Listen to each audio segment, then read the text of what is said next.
three speakers coming up. The first one is David Hamlin, and who is childhood friend of our dad, and Dick Hamlin's younger brother, but also our dad's little brother.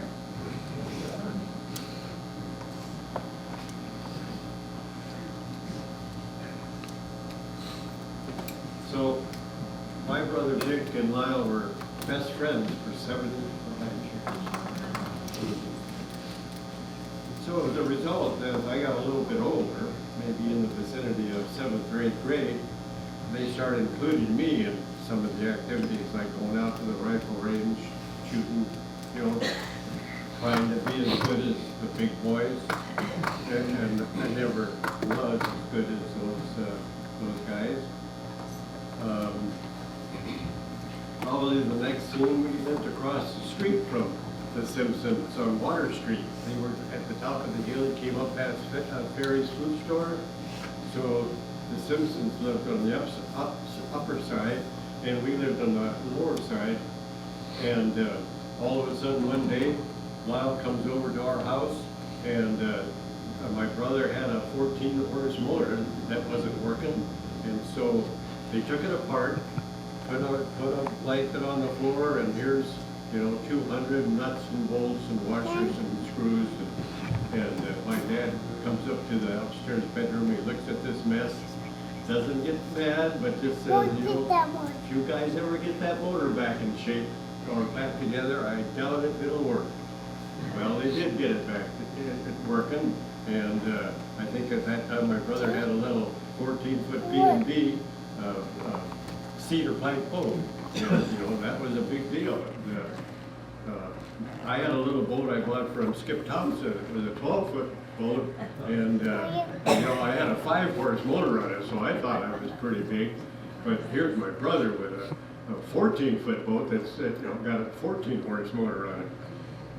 Then one day, maybe a few years later, my brother and I are out there, and we got the 14-foot boat, and we have laid a halibut ground line by Rosa Reef. And for any of you guys that don't know what this is, they call them skates. It was 2,000 feet and maybe 100 hooks on it. And so we're pulling this, and my brother's the guy that's running the motor, and his little brother is pulling the line. And so it was dogfish day, and out of the 100 hooks, there was probably 60 dogfish on it. So we got down to a routine where I could pull the rope up with the dogfish on it, honk it on the head, unhook it, and go on to the next one. Well, Lyle comes by after about 35 of these unhooks and releases, and he's got that lapstrake boat that I really love. I wish I should have bought that from him. But he pulls up and is watching, and I think my brother must have said, yeah, we've got this down to a routine. So up comes the dogfish, and I get a hold of the gannion, the leader, and pull it up on the side of the gunnel, you know, and just as I'm coming down to give it the conk, the dogfish rolls over, and the gaff hook hits the gunnel trim and snaps off. And I'm so embarrassed. And Lyle's there, he's got this big grin on his face, and he says, well, you guys got that down pat. So, I am not kidding you. I still mess around building wood furniture, patio furniture, and at least, maybe not once a day, but at least a couple of times a week, I mess up something and I remember, well, you got that down pat. My brother, of course, Lyle was the mechanic, and my brother was the pilot. But Lyle also was a pilot. I mean, in order to work on an airplane, one of their best airplanes was called 05 Light. And in order to do that, Lyle would have to take it out and test it. And one time we had a tsunami scare, and my brother's moorage of his plane, he was a little worried about, so he flew it over to the lake on Gravina, and they told Lyle to come and get it. So, you know, Lyle went through his life as a mechanic and probably 1,000 hours of flying time, and never took the paperwork to get his pilot's license. But he told me that he probably had 1,000 hours of flying. And that's pretty good. So somewhere, probably 25 or 30 years ago, I got in the habit of calling Lyle on his birthday. Because it was the end of the month, it was the end of the year. And that gradually grew to the point where I was calling him on the last day of every month of the year. And when my brother died, and I knew I was going to be asked to say a few words, I started calling Lyle then maybe twice a month. And his memory was superb. He could remember, I would be calling him, asking him about names of people, places. Maybe, do you remember the time of the year? Do you remember how many deer we got? Do you remember how many fish we got? And Lyle had the names and the numbers. And so that was a big help. So then one time my brother flew Lyle and I into Little Buggy Lane. And so he says, don't overload my plane. So I'm thinking conservative. We get out of the plane and Lyle says, I'll go this way and you go that way. And so I'm going along and there's a little deer about 100 yards from the plane. Bang, down it goes. Well, Lyle is an athlete. He's up to the top of that ridge.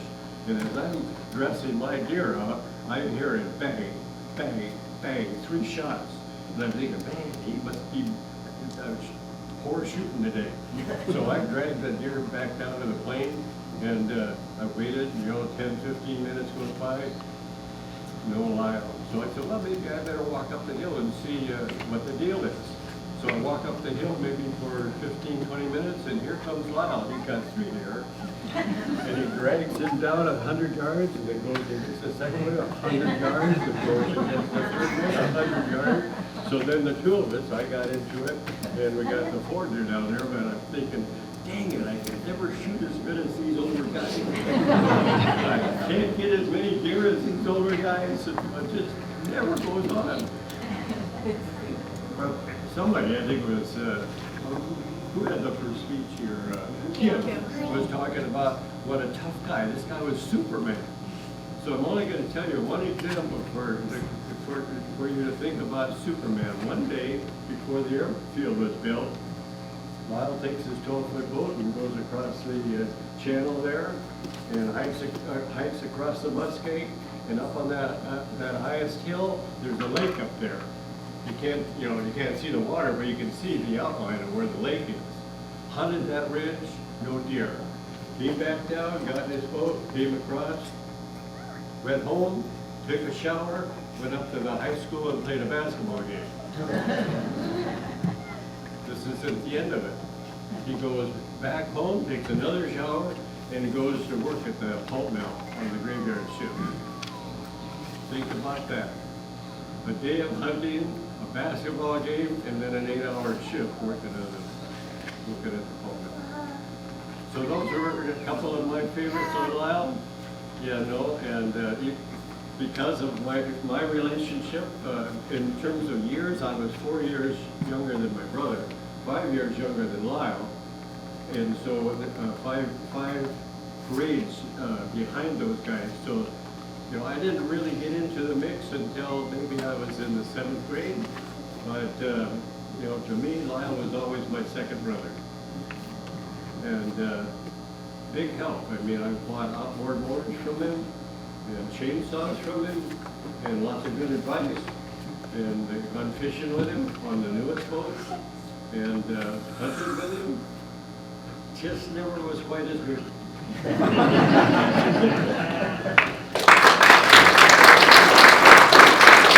Carried them all back, so they buried them, and they're still there, and we don't know what island it was on. But there's a few over there, and there's the picture.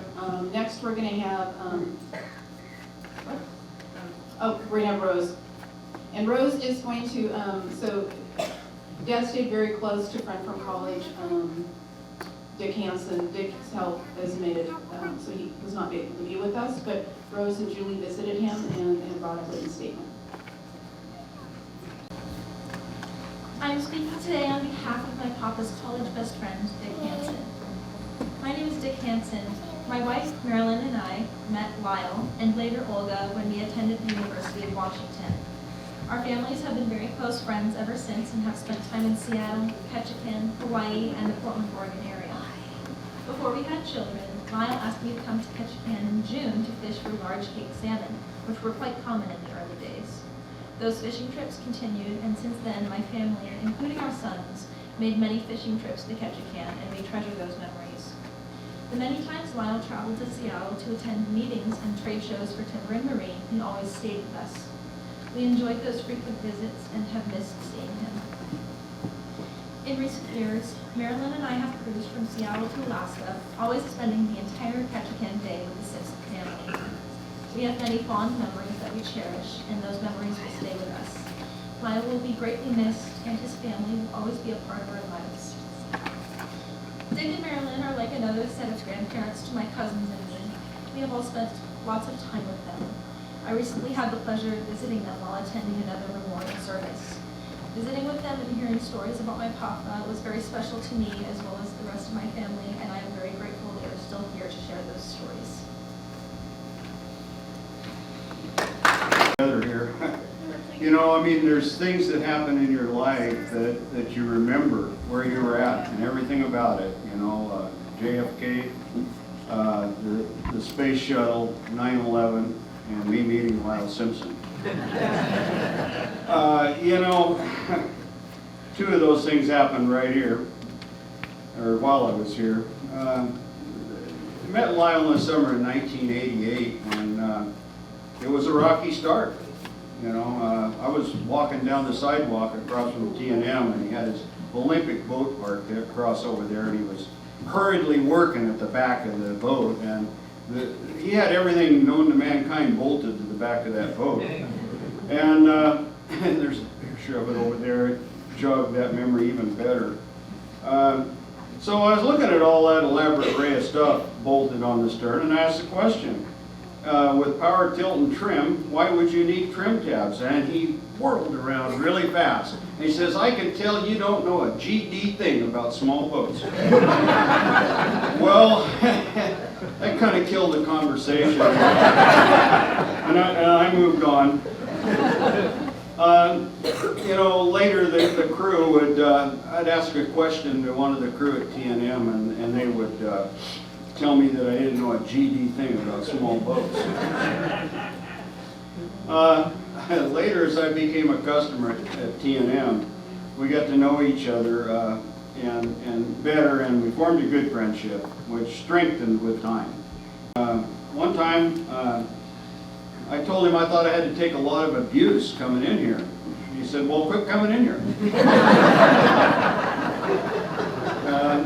He bought the last boat that he had, the Mi Cordura, from me, and he really loved that boat. And it was a great boat. But one day it was a fire boat. Before they filled in the bight there behind Timber and Marine, some kids had taken a great huge pile of cardboard that was sitting alongside. They drug it down to the water and they lit it on fire and shoved it under Timber and Marine.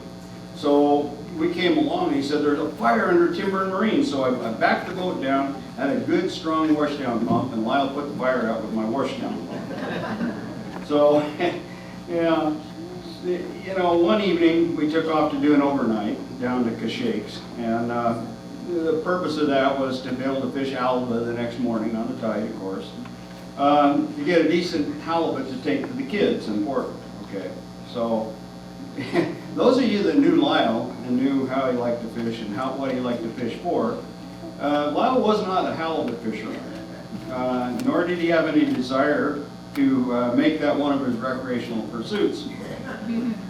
Since we were on my boat for that trip, he was stuck.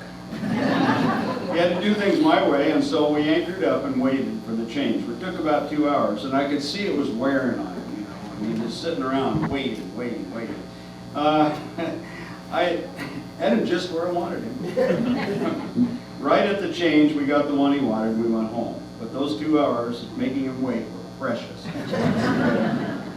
Payback.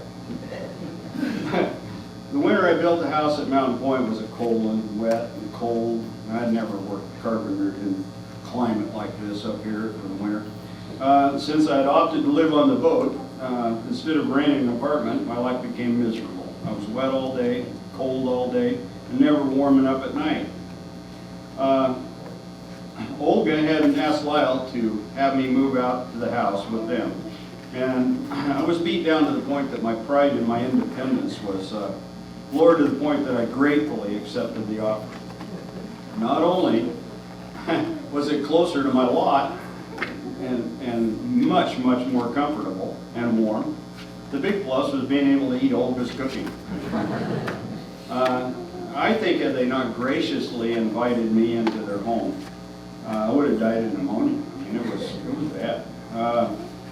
And Susan was able to spend, my wife, a short period of time with Lyle and Olga while I was finishing the house up, and she formed a great opinion of Lyle and Olga, and she's sorry that she couldn't get away to come for this. You know, one of my standard questions in the evening when I'd beat Lyle back, and usually I did, did you come across the counter at anybody today? And that was always a good laugh for Olga and I. And so we kidded him a lot. You know, there was, this I didn't see happen, but it comes from a reliable source, okay? He actually ran Lance out the front door and down the sidewalk a little ways. Okay. So there's verification there. Yeah, and anybody that knows Lance knows that he probably had it coming. Lance and I are pals. There was always a lot of good-natured trickery going on at T&M, which I was occasionally the object of. One of the best ones I was aware of was the PJ Blaster incident. Every time Lyle would step away from his workbench, Ken, his golden boy, would substitute an empty can of Blaster for a full one on his desk, or his workbench. Well, those of you that knew Lyle, he was kind of like a slow blow fuse. Okay? It took a while for the pressure to build up, and then when it finally went, it was pretty impressive. So, starting to use the final empty can, the fuse blew, and he flung that can onto the deck there in Timberine by his workbench and said, "Somebody's effing with me." So all the time he was saying that, he was looking at Dillard, and it wasn't Dillard that had done it. One thing, I remember this really well. My sister and her boyfriend were on a cruise ship coming through, and they wanted to spend their time in port fishing with me. So I wanted to fish with them, and that's hard to do when you've got to drive a damn boat. But I got Lyle to come with me, and this is after he had started to fade a little bit. And we went out to South Balmer, and we fished around South Balmer for salmon the whole time because there was so much feed in there at the time. And during the entire time trolling around those rocks, Lyle never bumped a lead, and he kept us right on the fish. So, you know, I mean, there was things up here that just never left. And, you know, I'm talking about he was fishing the glory hole when he passed, you know. And that's just so wild. It was just amazing for me to be with Lyle and be on the boat. You know, it's funny what sticks and what doesn't, but Lyle sticks. Lyle, you know, to my knowledge, was a great supporter of the community and did a lot of things for individuals, myself included. We often talk about things that were happening and changing within the different fisheries. He was a great source of wisdom for me. He dedicated himself to all those different species, but king salmon were always his favorite, and I believe he understood them start to finish as well or better than anyone past or present. As time went on, I became more and more aware of how much Lyle cared for his family. He was so very proud of all of you, you know, I mean, just every one of you. And lots of our conversations that I call from home and began with Lyle telling me what was going on with the kids.